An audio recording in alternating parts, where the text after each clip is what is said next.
Insya Allah kita akan mulai sekitar 5 menit lagi.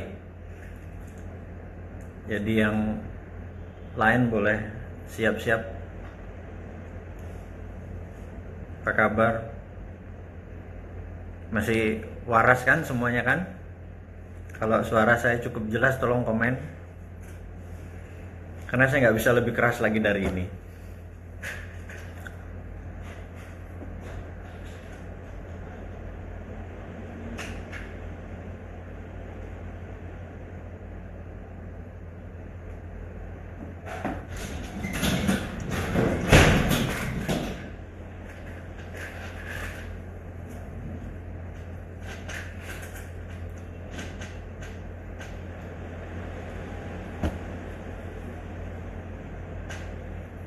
Oke teman-teman, saya kasih waktu saya 1 menit untuk siap-siap sebentar.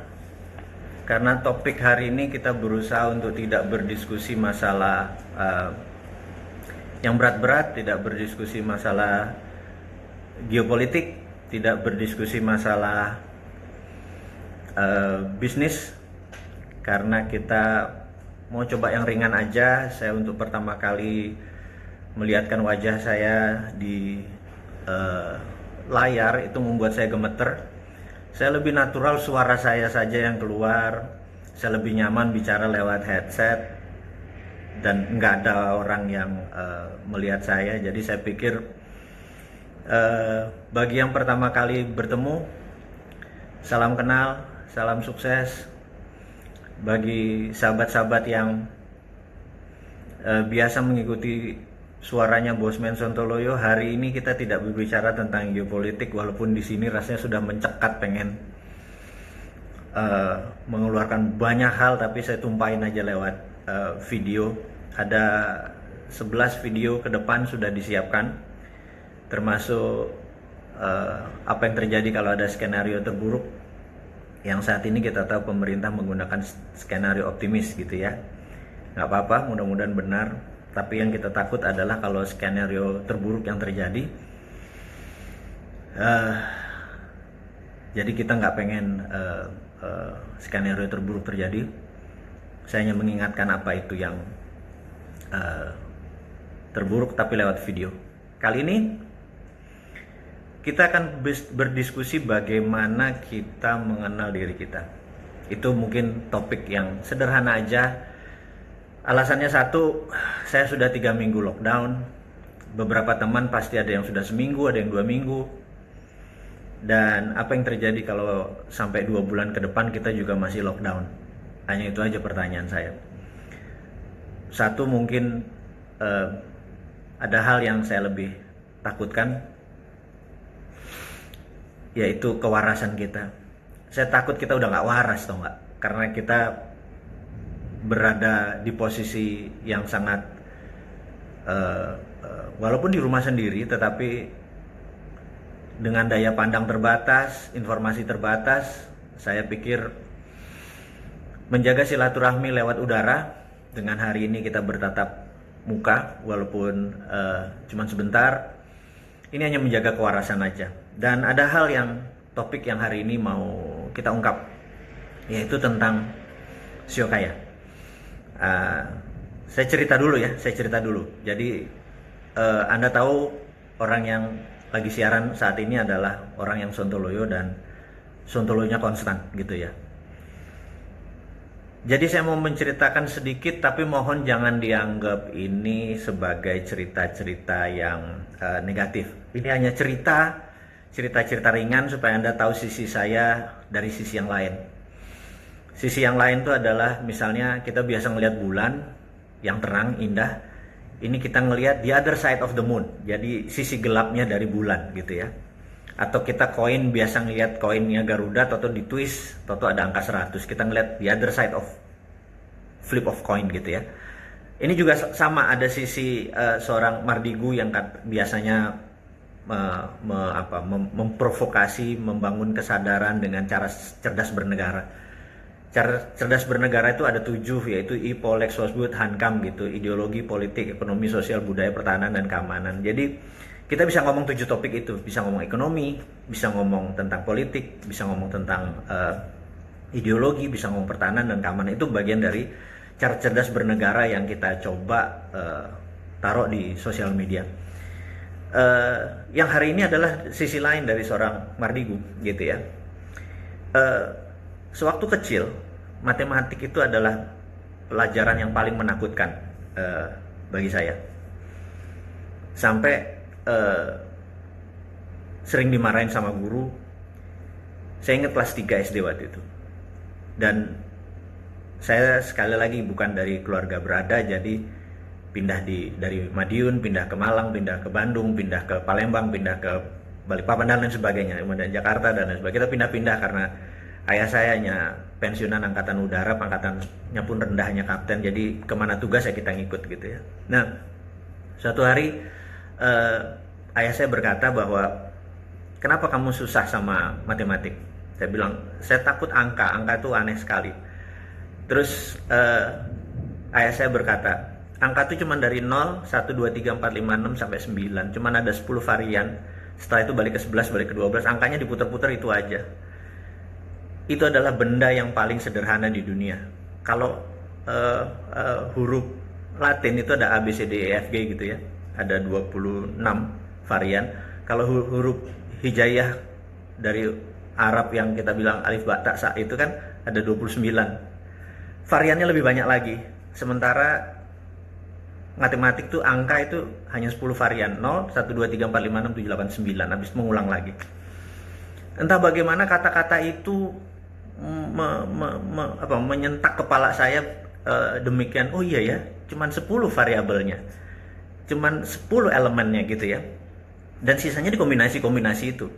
Entah bagaimana sejak saat itu matematik menjadi mudah buat saya. Jadi cuma sebuah kalimat dari almarhum ayah saya sampai sekarang saya ingat adalah matematik menjadi sederhana gitu ya. Bahkan kalau kita melihat main gaple gitu ya, dengan 28 kartu dibagi 4 masing-masing 7, itu mendadak begitu orang buang 2 kartu saya udah tahu 5 kartu di sana, 5 kartu di apa, sehingga kalau main gaple jangan boleh lawan saya gitu ya. Gitu, ini sekedar melihat sisi lain dari saya. Dan lompat lagi ke kartu remi, ada 52 kombinasi. Yang besar itu yang 10 jack queen 10 jack queen king as itu ada 20 kartu. Yang sisanya 9 sampai 2 adalah berapa? 32 kartu gitu ya. Berarti kalau udah turun sekian kartu kita udah tahu yang besar berapa, ini berapa. Menjadi sederhana. Jadi sewaktu saya pertama kali masuk, waktu kita pertama kali saya disekolahkan ke negeri seberang, ada satu momen saya dibawa ke sebuah tempat yang Sin City, kota tempat pendosa gitu ya. Dan di situ ada table untuk roulette, blackjack, bakarat dan lain sebagainya gitu ya. Saya cuma melihat, kemudian saya tertarik sama 21 atau blackjack. Karena mendadak begitu saya lihat, kok gampang banget dihitungnya gitu ya. Itu versi saya waktu itu, sehingga teman saya yang mengajari saya di sana, waktu itu saya belum 21 tahun, jadi sebenarnya saya nggak boleh main. Jadi saya iseng-iseng saya main. Haram saya tahu, saya mohon maaf pada teman-teman. Sekali lagi saya cuma melihatkan di other side of the moon ya, sisinya seorang bosman ini. Kemudian saya main, kok menang gitu. Sehingga saya tahu bahwa oh gini toh kalkulasinya gitu ya. Sehingga saya mempelajari lama, saya di kota yang namanya Las Vegas tadi selama 3 hari. Dan asal saya liburan selalu ke Reno, ke wilayah Nevada yang boleh ada gamblingnya. Ini sekali lagi saya mohon maaf, saya harus menceritakan ini supaya nanti mengerti apa yang mau kita ceritakan pelajaran berikutnya. Sehingga saya kadang-kadang kalau ke sebuah kasino saya pelajari, rupanya kalau di depan kasino itu banyak sekali meja jackpot gitu ya. Jadi orang taruh quarter, cekling gitu. Dan ternyata chance menangnya tuh 70-80% gitu. Tapi begitu dia masuk ke dalam, orang itu perlu kalah. Berarti saya bilang, waduh, saya ngerti nih. Jadi rupanya gambling itu bukannya 50-50 chance-nya, tapi bisa di-set gitu ya. Bisa di-set tuh begini. Ada yang di-set di depan, ada yang menang besar di belakang, dan lain sebagainya. Oh, ini semua setup. Jadi tidak ada ujuk-ujuk, tidak ada kebetulan kayak dulu waktu kita main gambaran, main kita lempar dengan chance bener-bener tebak-tebakan gitu. Jadi calculated nih sebenarnya, itu yang saya bilang. Nah, kembali ke tanah air tahun 91, setelah 6 tahun belajar di sana, saya cuman mengingat gitu ya, mengingat pengalaman aja. Kemudian ada waktu itu momen yang namanya judi SDSB gitu ya. Saya nggak tahu judi SDSB itu apa, saya cuma tahu kalau pasang 4 nomor bayar 400 kali, kalau bayar menang 3 dari pasang 3 dapat 250 kali kalau nggak salah, kalau pasang kena 2 nomor bayar 60 kali. Saya lihat, terus saya tanya gitu ya, sejarah-sejarah yang lalu saya hitung sembarangan gitu. Lalu keluarlah beberapa probabilitas. Contohnya gini, ini sekali lagi saya mau menceritakan bagaimana cara saya berpikir. Jadi Anda ada yang sebel, waduh kok Mardigu ternyata pemain judi gitu ya. Saya nggak pernah berjudi. Cuman kalau saya bermain di dunia begitu saya nggak pernah kalah gitu aja. Nah, yang saya mau bantu adalah menceritakan adalah begini. Kalau sudah 3 kali keluar ganjil, misalnya 27, kemudian 17, kemudian 31 gitu ya, maka chance keluar genap itu lebih besar daripada chance keluar ganjil gitu ya. Itu cara menseleksinya. Kemudian angka besar di atas 50 atau di bawah 50. Kalau sudah 5 kali di atas 50, maka chance keluar kecil. Jadi kombinasi setelah dipecah gitu ya, ternyata kalau kita masang 1 kan dibayar 60 kali. Kalau kita pecah 4, ternyata kalau kita pasang 25-25-nya, maaf ya, kalau 100 dibagi 4 kan kita pecah ganjil genap, kita pecah besar kecil, maka ketemu probabilitas 25. Pasang 25, jadi pasang 1000, 25 titik tadi, 1000, 25.000, kena lo 60-nya.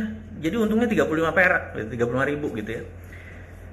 Ini setiap minggu kalau kayak gitu saya bilang ini sih bukannya gambling, karena chance menangnya gede banget, udah kayak main saham aja, udah kayak berbisnis aja. Bisnis malah bisa gambling, kita invest di franchise sesuatu belum tentu tempatnya laku, malah ini chance-nya lebih besar itu waktu itu. Tapi saya tidak tertarik untuk main begituan. Nah, suatu hari ada sahabat saya namanya Herman Hastok. Dia memberikan saya sebuah buku, satu CEO-nya Chinese, astrologi, dan primbonnya Jawa gitu ya. Itu pertama kali dalam hidup saya membuka 2 buku tadi, dan sahabat semua tahu bahwa saya penggila buku. Saya 1 bulan minimum 2 buku. Tapi buku saya nggak populer, buku geopolitik, geostrategi, bukan buku ekonomi populer gitu ya. Selama 3 minggu ini aja saya sudah membaca 8 buku, pala saya udah pengen meledak aja karena nggak jalan dengan sistem pemerintahan Indonesia tuh bawaannya gitu. Ini pemerintah Indonesia nggak pernah baca buku apa gitu ya bawaannya. Oke, balik lagi. Buku CEO tadi dan buku tadi saya baca gitu ya. Di mana, di Primbon. Kemudian saya bilang, wah, astrologi ini ternyata ilmu pasti, ilmu sains gitu ya, ilmu sains, karena matematik sekali gitu. Jadi misalnya kalau horoskop berbasis Yunani punya itu kan, orang dalam 1 bulan dilihat rasi bintangnya, masuk Capricorn, masuk Libra, masuk itu, kemudian dia memulai prediksi bahwa kalau ini ketemu di masa ini maka dia akan lagi happy moodnya, lagi sedih, lagi bahagia, lagi lancar, dan lain sebagainya. Chemistry aja. Nah, formasi CEO itu di dalam setahun dengan formasi ya, entah itu monyet karena bentuk formasi tata surya dan lain sebagainya, dan ada 12, dan begitu ke 13 ternyata balik lagi formasi 1. Ternyata semesta ini kan round, muter ya. Jadi kita lihat gerakan itu muter. Jadi balik lagi ya, horoskop yang 12 balik lagi, CEO yang 12 balik lagi gitu, dan lain sebagainya. Nah, ini adalah latar belakang lahirnya apa yang kita mau ceritakan setelah ini gitu ya. Jadi saya sangat tertarik sama ilmu pasti, science. Jadi bisnis adalah science, psikologi bagi saya adalah ilmu pasti, karena abis ini pasti begini gitu ya kira-kira. Nah, teman-teman, jadi dengan pengalaman saya tadi di dunia gelap, akhirnya kita bisa membuat pelajaran yang baru, bahwa kalau saya mau nyumbang jembatan sebuah desa perlu duit misalnya 200 juta, itu saya tembak SDSB pasti menang. Dan itu ada buktinya. Teman-teman dari pesantren Hidayatullah, teman-teman dari Rumah Yatim Indonesia hafal banget dengan gerakan saya itu. Jadi kalau ada mau sumur, dan saya nggak melihat bahwa itu ada Islam, ada Buddha, ada Kristen, pokoknya atas nama kemanusiaan kita eksekusi gitu ya. Jadi saya pakai itu untuk sarana itu. Nakal sih ya. Mau sekali lagi saya bilang ini, mohon maaf. Sahabat saya akhirnya meneruskan rumus tadi, namanya Herman Hasto. Jadi begitu di Indonesia dilarang tadi judi togel atau SDSB tadi udah dilarang, teman saya menggunakan strategi ini untuk toto Singapura. Jadi setiap hari Kamis nama dia keluar Herman Hasto. Sampai saat ini tajirnya minta ampun tuh orang, karena chance menangnya dia adalah 99% gitu. Jadi setiap minggu dia bawa pulang uang dari Singapura ke Indonesia sampai sekarang. Dan dia masih kontak dengan saya, dan saya tidak pernah bermain lagi. Memang saya bukan pemain begituan. Tetapi yang saya mau menceritakan adalah, bagi saya matematik itu sangat simple, bagi saya ilmu analitik itu sangat menarik gitu ya. Ini kita selesai dulu di situ. Kalau ada yang mau main capsa, cauti, mau main hal-hal itu, kita mainnya jumpa darat. Lagi kayak gini kan kita di rumah ya main 41 kayak main remi dan lain sebagainya ya, kita main itu adalah bentuk, dan tidak ada taruhannya, paling kalau kalah push up gitu ya, membuat cheer up suasana aja. Oke, sekarang kita masuk ke Sio Kaya. Jadi saya dan sahabat saya Mas Kirdi Putra punya karakter yang berlawanan. Kami tuh sudah 20 tahun berbisnis bareng. Satu syaratnya, kami nggak boleh satu kantor. Kenapa? Karena karakter kami berlawanan. Pasti berantemnya. Contohnya gini. Saya ini global. Orangnya global. Partner saya, Mas Kirdi, itu orangnya detail. Bisa dibayangkan. Saya kalau ngomong kalimatnya simpel. Pokoknya saya nggak mau tahu ya. Saya pengen anu. Bagi orang detail, kata-kata nggak mau tahu mau anu tuh apa, dia minta lebih rinci lagi gitu ya, lebih rinci lagi. Kemudian saya ini risk taker, dia safety player. Jadi dia kalau belum, bos ini belum detail nih, ini belum pas nih, dia harus secure. Saya beta aja, saya eksekusi. Itu kalau bisnis. Karena itu kami udah 20 tahun. Jadi ingat bahwa untuk Anda sukses, Anda bisa melakukan apapun sendiri. Contohnya, Anda bisa jualan kacang, Anda menjadi sukses. Anda berbisnis properti sendiri, Anda bisa sukses. Tapi menjadi milioner dan menjadi bilioner, percaya saya, Anda perlu tim. Nah, tim seperti apa yang Anda butuhin? Percaya saya, tim yang Anda butuhkan adalah tim yang opposite dengan Anda. Itu berita buruknya. Maksudnya opposite gini, gimana? Karakternya berlawanan. Kalau Anda orangnya suka nabung, pelit gitu ya, ambil kata ekstrim aja, suka nabung, pelit, sangat calculated gitu ya. Apa yang terjadi kalau karakter teman Anda atau partner Anda seperti itu juga, hitung-hitungan juga dan lain sebagainya, nggak pernah jalan itu usaha Anda. Dan Anda cari orang seperti apa? Anda cari orang yang berlawanan dengan Anda, yang suka pamer, yang suka show off, yang suka belanja, yang nggak bisa nabung. Karena orang kayak gini selalu up to date dengan informasi, selalu up to date dengan fashion, dan selalu bisa melihat sisi positif. Sementara kita orang-orang yang pelit seperti saya ini adalah selalu melihat dari sisi negatif gitu ya. Nanti kalau hujan gimana? Nanti kalau banjir gimana? Nanti kalau coronavirus 70.000 gimana? Ngerti nggak? Itu sifat alami saya. Ada sifat seperti sekarang yang pemimpin sekarang, enggak kok, corona itu nggak mematikan, cuma 2% gitu ya. Jadi kalau kena 100 orang cuma 2 orang gitu kan gitu.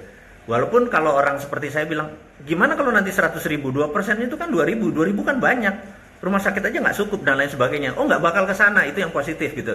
Kebetulan yang positif ini adalah pejabat negara gitu ya. Bisa dibayangin kalau yang negatif seperti saya, bawaannya kan pengen perang sama Cina, pengen perang sama Amerika, bener nggak? Pengen mendirikan kedaulatan sendiri gitu.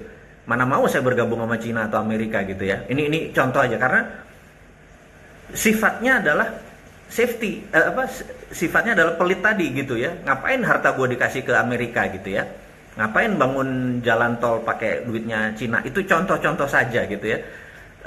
Jadi sekali lagi, bukan apa-apa. Pada saat orang seperti saya, si Sontoloyo ini jadi, negara ini pasti gemeteran karena bawaannya pengen perang aja sama negara-negara penjajah itu gitu ya. Orang kayak saya ini kayak Soekarno lah kira-kira, bawaannya pengen meledak-meledak gitu ya. Jawa Timurannya keluar, anco-ancoin orang gitu ya, anco-ancoin negara lain gitu. Pasti gayanya orator yang nembak-nembak Trump lah, kalau nanti penggantinya siapa juga serang juga gitu.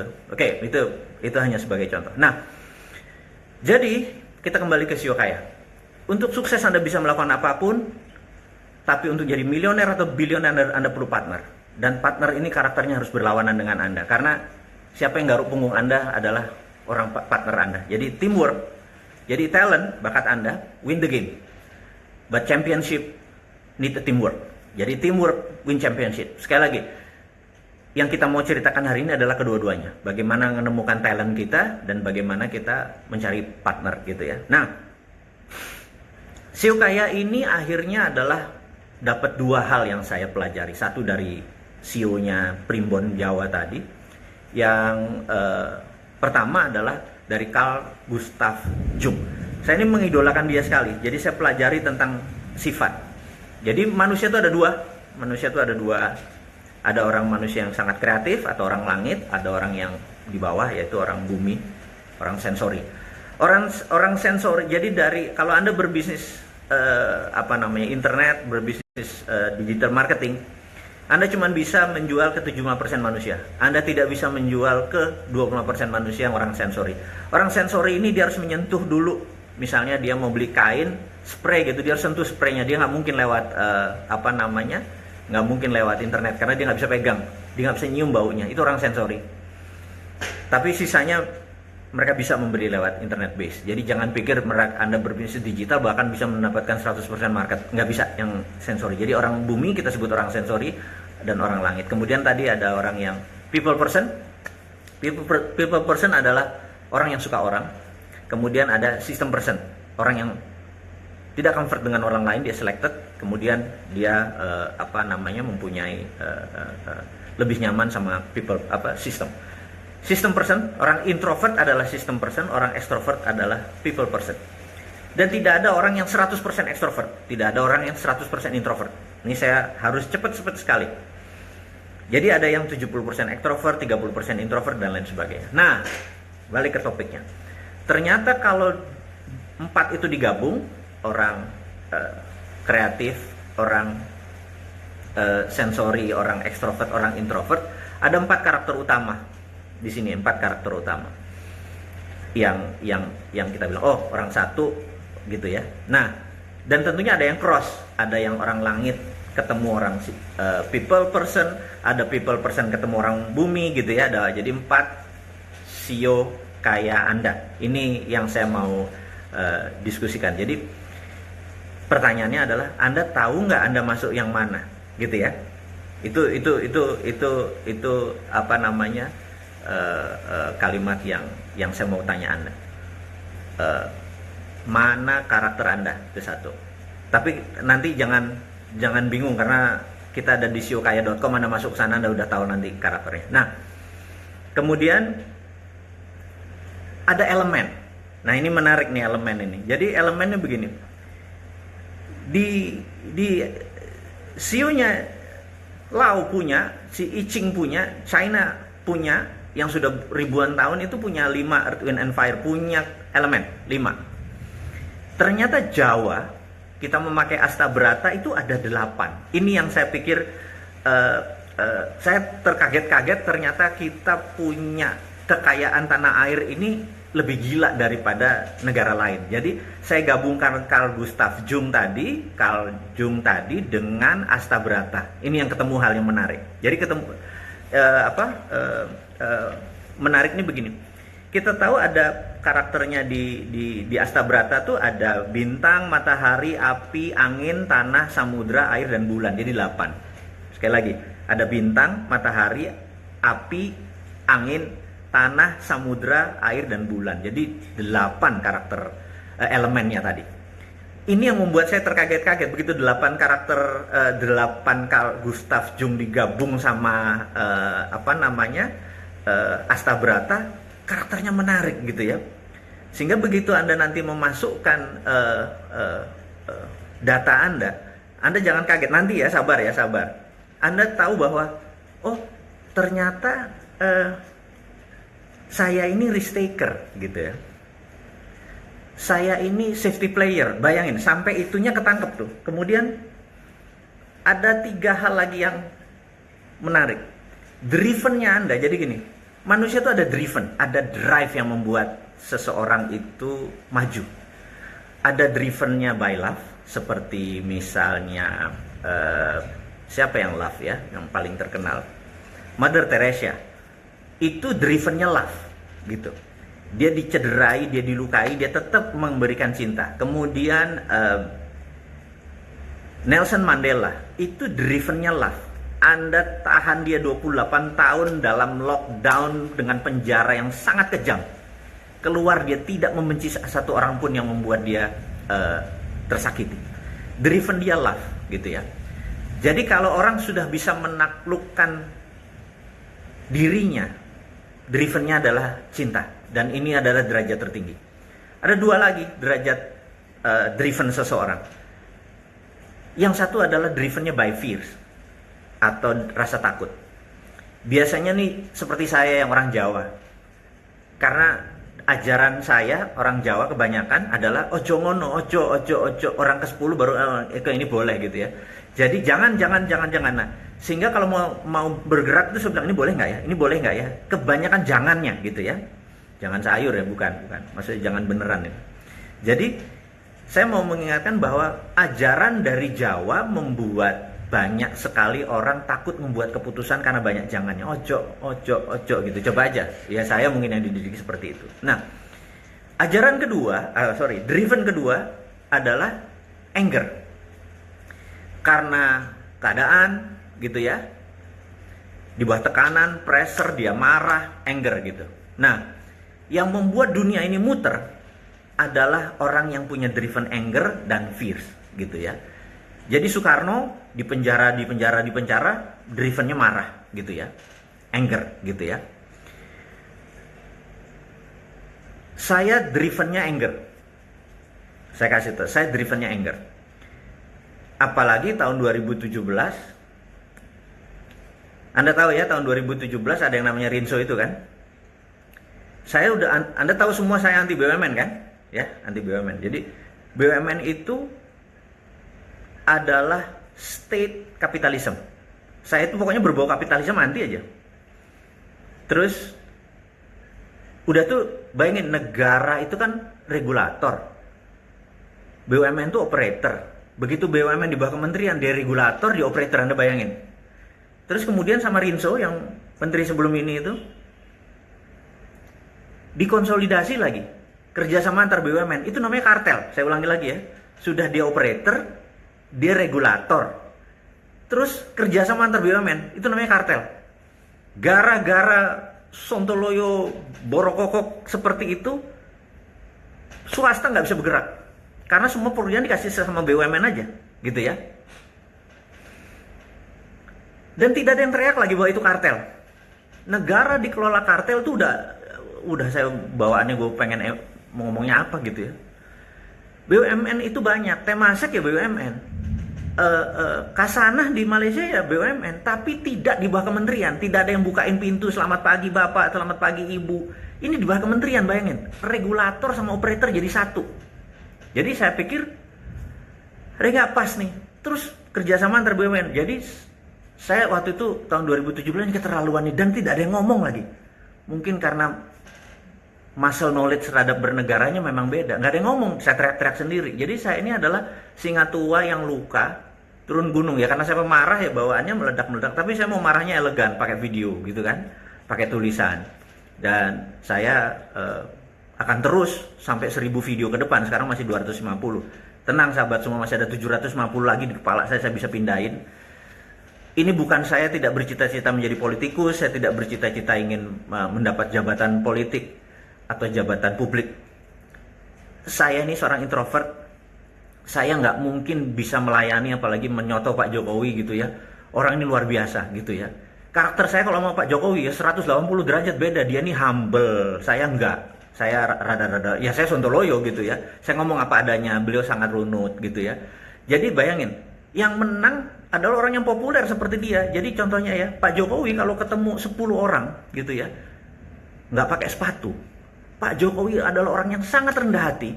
Dia bisa copot sepatunya supaya dia bisa sama dengan 10 rakyat tersebut. Itu saya angkat topi. Karena saya nggak mungkin. Kalau saya ketemu 10 orang tidak pakai sepatu, saya nggak bakal copot sepatu saya. Saya lebih mending 10-10-nya gue beliin sepatu. Lah itu kan beda. Gimana gue bisa jadi presiden? Nggak cocok. Gue beliin tuh semua gitu kan. Negara habis duitnya. Nggak punya rumah, tak beliin rumah gitu. Bukannya saya juga nggak nih, gue nggak punya rumah, gue tinggal di istana negara gitu ya. Gue tinggalin rumah gue. Nggak gitu ya. Sebentar. Kita akan balik lagi. Gue bawa ini. Kenapa ngomong politik lagi sih? Ini kita mau bisnis ini. Mau sugih dengan cara yang benar. Nah, tadi kita tahu bahwa kalau kita tahu karakter kita bahwa kita adalah people person, kita extrovert. Terus kita bilang, wah saya mau digital marketing. Sorry to say, maaf, ngapunten. Anda nggak akan sukses. Karena digital marketing cocok hanya bagi mereka yang introvert, gitu aja. Digital marketing bukan untuk ekstrovert. Bukan Anda tidak sukses, tingkat kesuksesan Anda rendah gitu aja. Nah, jadi sekali lagi sahabat semua, SEO Kaya adalah tempat Anda menemukan karakter sukses Anda, horoskop sukses Anda, gitu ya. Nanti ini gratis, tenang aja. Anda pencet ke seokaya.com, kemudian Anda masukkan 12 pertanyaan, kuesioner. Tidak lebih 5 menit. Pakai hati tentunya. Kalau perlu lebih dari 2 hati, hati-hati. Biar sedikit romantis sedikit. Lalu kita isi formulir tersebut. Nanti Anda akan ketemu 3 karakter. Dan itu bukan karakter utama Anda. Jadi satunya karakter utama Anda, 2 adalah wingsnya. Jadi ini belum detail. Ini hanya membuat Anda jadi kenal. Kemudian kalau karakter Anda adalah A gitu ya, saya kasih contoh, atau B gitu ya. Apa sih? Anda cek di Narapati, di Instagram Narapati-ID, Narapati-ID. Di situ ada 8 karakter yang, oh saya tuh ini gitu ya. Strength-nya saya di sini, weakness-nya saya di sini gitu ya. Nah, kalau Anda mau tahu lebih dalam lagi mengenai misalnya job saya ini match nggak, atau profesi saya ini match nggak dengan saya gitu ya. Nah itu pertanyaan lebih dalam lagi. Terus atau saya mau bisnis apa yang match dengan SEO Kaya saya gitu ya. Ini lebih dalam lagi. Sekali lagi itu pelan-pelan nanti akan sampai sana. Nah, atau suatu hari Anda punya tim, misalnya punya tim ya, punya tim. Tim ini ada 8 orang. Anda mau melakukan mutasi. Mana yang akan saya naikkan, mana akan saya pakai ini. Anda cek satu-satu SEO-nya dia, nanti kita tahu ada belt-nya. Jadi gini, manusia itu ada sabuk putih, sabuk hijau, sabuk hitam gitu ya. Kalau putih Anda baru mulai, kalau hijau Anda berpengalaman 2-3 tahun, kalau hitam Anda berpengalaman lebih dari 7 tahun. Jadi yang sabuk hitam adalah orang yang sudah memenuhi the rule of 10,000 hours. Jadi sekedar ingat, rule of 10,000 hours adalah untuk mereka yang black belt. Oke. Rule of 10,000 hours itu apa gitu. Anda kalau mengerjakan hal yang sama selama 10.000 jam, Anda baru disebut black belt person. Jadi misalnya Anda main gitar setiap hari 8 jam. Selama berapa? Kalau dikalikan ini. Selama 1.000 hari ke depan, itu udah 8.000 gitu ya. Selama mungkin 2.000 hari ke depan, Anda hitung sendiri itu, 8 tahun gitu ya. 7 tahun sih angkanya. Itu Anda baru disebut maestro gitar gitu. Anda 7 tahun setiap hari lihat internet update status. Nah, Anda baru disebut netizen yang sebenarnya, netizen sejati gitu lah kira-kira. Saya sekedar mengingatkan rule of 10,000 hours ini, misalnya Beatles tahun 58 sampai 63, dia tiap hari main di gang, main di bar, main di selokan, main di bawah tanah, di gorong-gorong. Dia tak musik, oh kalau kayak gini dilemparin batu, oh kalau kayak gini orang joget, kalau gini orang ketawa, kalau kayak gini orang seneng gitu ya. Dia sampai ketemu di bawah sadar dia, sudah jadi mustika dalam dirinya, oh inilah yang namanya musik yang dicintai orang. Begitu tahun 63 dia pergi ke Amerika, boom, meledak gitu ya, langsung menaklukkan Amerika dan menaklukkan dunia. Jadi dia kena the rule of 10,000 hours dulu. Jadi kalau Anda sebagai pemusik memenuhi 10,000 hours, Anda ngamen aja setiap hari gitu ya. Mungkin kalau baru 2-3 tahun Anda nyanyi ya masih sabuk hijau gitu ya. Nah, nanti Anda bisa tahu, oh CEO saya ini ternyata tim saya yang ini sabuk hijau, yang ini sabuk hijau, yang ini sabuk putih, yang ini sabuk hitam. Begitu diubah, oh oke. Tim saya tuh yang nilai paling tinggi adalah kalau ini yang paling atasan, kalau ini dipakai gitu dan lain sebagainya. Itu nanti namanya CEO strength. Jadi sekali lagi, tadi kita tentang CEO kaya untuk mengetahui karakter utama Anda, kemudian tahu tim Anda, dan terakhir adalah CEO strength gitu. Tapi sekali lagi itu sabar aja, sabar ya. Ini semua masih pelan-pelan. Hari ini kita berusaha berbicara hal yang tidak ada hubungannya dengan yang tegang-tegang, yang corona, tidak ada hubungannya tentang bisnis yang lagi drop, saya tahu gitu ya. Tapi kita berbicara sesuatu yang sangat ringan, sangat ringan. Jadi tentang latar belakang pentingnya dan fanatiknya saya di dalam menggunakan rumus sukses ini. Saya sangat fanatik dengan ilmu saya sendiri. Dan setelah 4 tahun saya urek akhirnya ketemu formasi, yaitulah yang di .com ini, yang CEO kaya.com ini adalah ilmu benar-benar dari langit. Saya dan Mas Kirdi mentumpahkan ilmunya di situ, benar-benar asli produk Indonesia, gabungan antara Carl Gustav Jung dengan Asta Brata, dan Anda bisa terkaget-kaget dengan apa yang terjadi pada diri Anda setelah memahami strength-nya Anda. Dan partner sekarang, saya mau ini di closing-nya kita, di ujungnya kita. Jadi nanti ada rumus 1, 2, 3. Sekali lagi, untuk sukses Anda harus memahami rumus 1, 2, 3. Rumus 1, 2, 3 itu dalam organisasi Anda harus ada orang langit, harus ada orang manajemen di tengah, dan harus ada orang bumi. Itu syaratnya, gitu ya. Itu syaratnya. Tapi itu di sesi nanti. Sesi hari ini saya cuma mau menceritakan bahwa kaya itu mudah kalau Anda berada di tempat yang tepat. Pertanyaannya adalah, Anda itu sudah di tempat yang tepat belum, gitu ya. Tempat yang tepat itu apa? Anda udah kenal belum karakter Anda, gitu. Apakah Anda people person, apakah Anda seorang kreatif. Nah, nanti Anda begitu orang kreatif, orang langitan, Anda tahu. Anda punya masalah seperti saya. Saya ini orang kreatif dan orang sistem.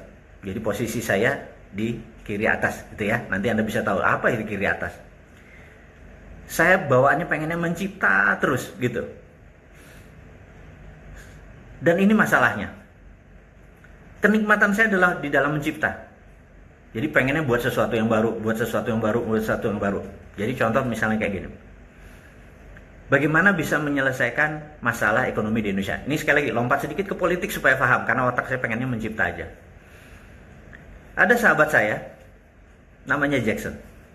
Ini sekali lagi ya, ini di ujung ya, jangan panjang-panjang ya. Udah menyita waktu sahabat semua. Di hari Minggu harusnya Anda olahraga atau apapun, tapi harus mendengarkan saya, jadi terhormat sekali saya. Saya mau menceritakan sedikit mengenai sahabat saya namanya Jackson. Jackson ini lahir di Malaysia dan dia sangat ingin bekerja dia pengen ke Cina. Tapi waktu dulu Malaysia itu tidak punya hubungan diplomatik dengan Cina, jadi dia nggak bisa ke Cina. Ketika dia umur 18 tahun, dia merantau ke Singapura dan menjadi warga negara Singapura 4 tahun kemudian, jadi umur 22. Umur 24 akhirnya dia berangkat ke Cina, karena Singapura dengan Cina punya hubungan diplomatik. Itu adalah tahun 88 gitu. Tahun 89 terjadi sebuah movement di Cina yang namanya Tiananmen. Waktu itu Deng Xiaoping yang menjadi pemimpin tertinggi PKC, Partai Komunis Cina. Si Jackson ini dapat windfall. Kita tahu ya, nanti teman-teman baca bukunya, judulnya New Tiananmen Papers. Menarik sekali buku tersebut. Karena tagline di bawahnya adalah A Secret Meeting That Changed China. Jadi sebuah meeting rahasia yang merubah Cina, gitu. Intinya kita tahu bahwa seluruh petinggi Politbiro adalah muridnya Michael Hudson. Michael Hudson mengajar lama di Peking University. Dan Michael Hudson adalah guru besar MMT, guru besar Modern Monetary Theory. Jadi tahun 89 Cina memutuskan tidak join IMF, tidak join World Bank, tapi menggunakan printing money berbasis MMT. Yang menarik dari ceritanya Jackson adalah di tahun 90-91 itu Cina bagaimana cara mengeluarkan printing money-nya, bagaimana uang ini bisa beredar ke masyarakat supaya masyarakat dapat untung gitu ya. Yang dilakukan adalah kalau Anda punya tanah, tanah ini kalau Anda punya tanah ini untuk industri, maka kalau Anda di-appraise, dinilai-nilainya 1 miliar misalnya, Anda punya tanah nilainya 1 miliar, maka sama bank di Cina dikeluarinnya 1,5 miliar, gitu ya. Saya ulangi, kalau di Indonesia, rumah properti Anda nilainya 1 miliar, uangnya cuma 70%, benar nggak? Kalau di Cina waktu itu, keluarnya 1,5 kali, gitu ya.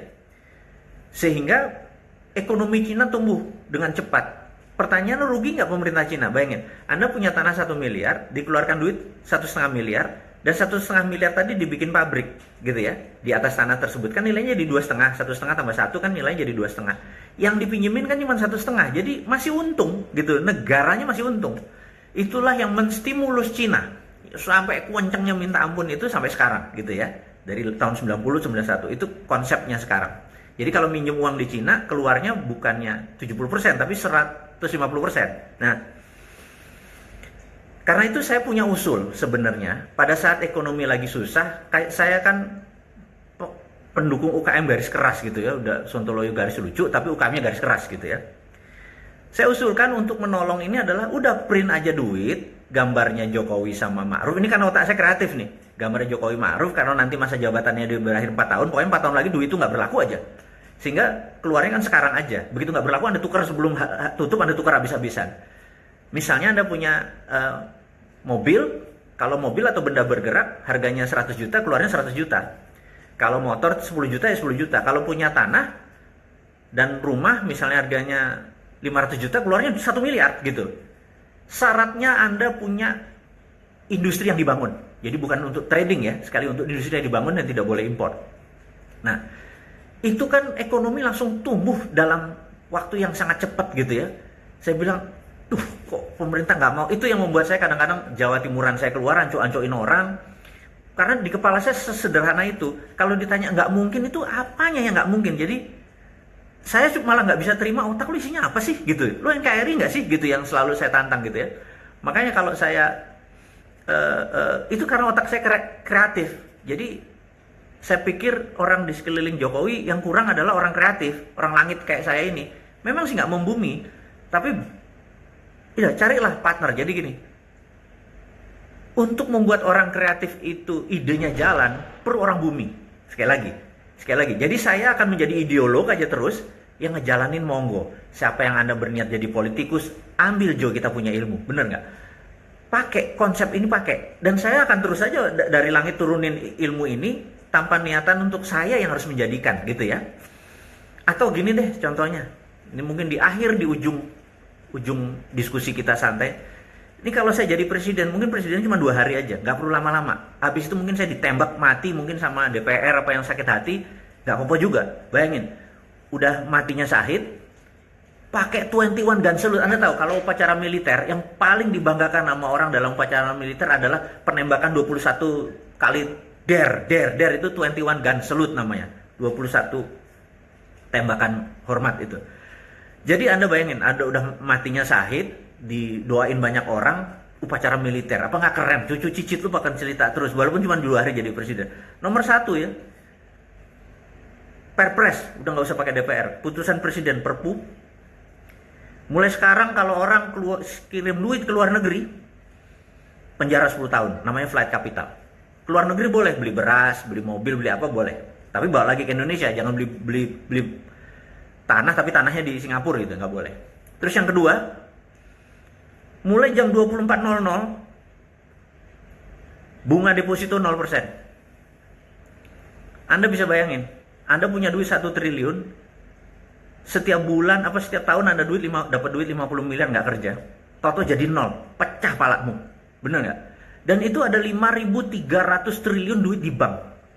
Kalau bunganya 0, separuh aja keluar, ekonomi Indonesia muter dalam 1 hari, bener nggak?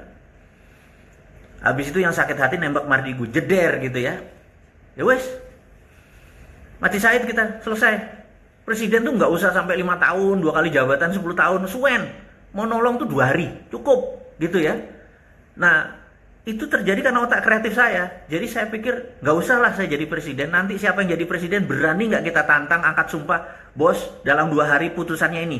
Namanya there is no alternative. Tina. Begitu bunga 0, udah negara kita syariah, halal, bunga 0, penuh berkah, ekonomi tumbuh dalam semalam, nggak usah pinjem dari asing dan asing gitu ya.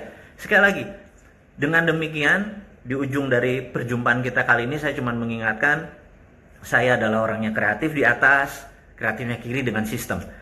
Untuk sukses, saya memerlukan tim manajemen, tim-tim seperti tim saudara saya di Bisnis Hack, itu adalah teman-teman saya di tengah, dan orang bumi yang membuat ini menjadi sistem ini jalan. Nah, Anda di mana? Anda saya sarankan untuk teman-teman mencek di Sio Kaya, karena nanti kita akan ketemu lagi untuk penjelasan lebih lanjut. Saya rasa dari saya cukup sekian. Terima kasih sudah bersama-sama saya. Terima kasih sudah mendengarkan saya tanpa niatan menyinggung yang manapun. Sukses buat Anda semua. Stay healthy, stay waras, semangat, dan keep in touch. Saya akan terus menemani Anda melalui acara di IG Live ini. Assalamualaikum warahmatullahi wabarakatuh.